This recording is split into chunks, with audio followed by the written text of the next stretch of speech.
Evropian është karta kryesore, duhet themi, e politikës në Shqipëri, pasi vendi ynë shkon në zgjedhje dhe jemi në prag të hapjes së fushatës së zyrtarisht.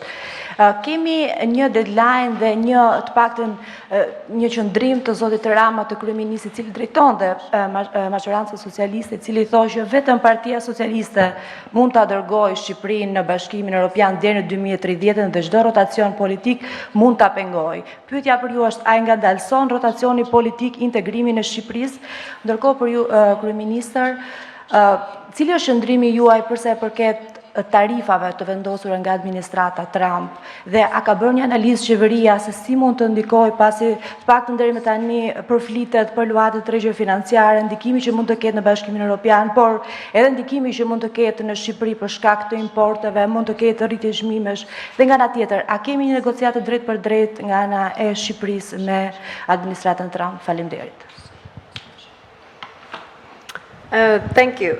So, I mean, coming from a country that has done the Pra, unë vi nga një vend që e ka kryer rrugtimin e vet drejt BE-s dhe është tashmë shtet antar, dhe është e qartë që në këtë rrugtim duhet në fakt bashkëpunimi i të gjitha palëve, sepse për të duhen disa reforma shumë të vështira që duhen zbatuar plotësisht, dhe për këtë duhet mbështetje, përkrahje e plot. Ajo që kuptoj unë këtu është që në Shqipëri të gjithë qytetarët e kanë dhënë pra mbështetjen e tyre, përkrahjen e tyre për rrugtimin e Shqipërisë dhe antarësimin e saj në BE, pra një mbështetje e gjerë, dhe kjo është një gjë që shqiptarët duan të arrijnë, antarësimin në BE, dhe për këtë duhen reforma të vështira që kërkojnë mbështetjen e të gjithëve në shoqëri, sepse ky është objektivi përfundimtar, pra jo vetëm thjesht reformat, po dhe zbatimi i tyre që kërkon mbështetjen e plot të partive politike.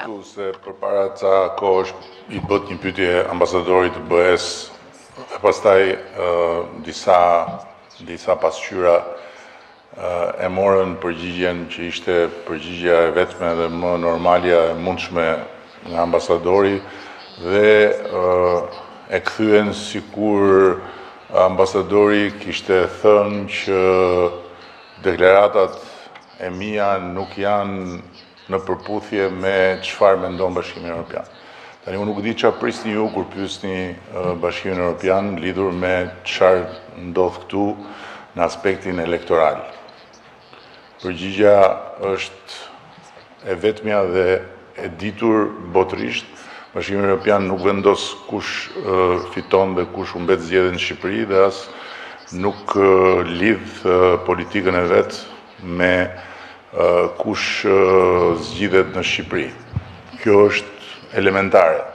Por ama, nga ana tjetër, ajo që unë them dhe përsëris është që nuk ka një forcë tjetër që e kryen dot këtë mision. Nuk është Bashkimi Evropian që e përcakton. Dhe edhe nëse mendojnë, nuk kanë për ta thënë ndonjëherë. Kështu që kjo është një pyetje pa lidhje, por e kuptoj që është për konsum këtu, kështu që jam i bindur që do lexoj nëpër pasqyra që zëvendës presidenti e komisionit tha që etj.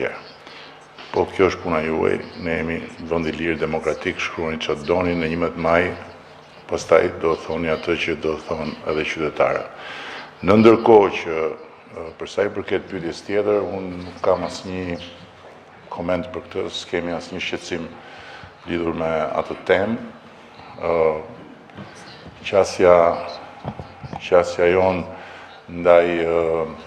ndaj gjithë kësaj politike të re që po bëhet me tarifat është një qasje shumë e thjeshtë dhe në një farë mënyrë komode për vetë pozicionin tonë, për vetë volumin e tregtisë që ne kemi me Shtetet e Bashkuara, dhe në rast se i referoheni edhe tabelës tarifave të shpallura nga sala ovale, ne nuk kemi arsye të kemi asnjë shqetësim.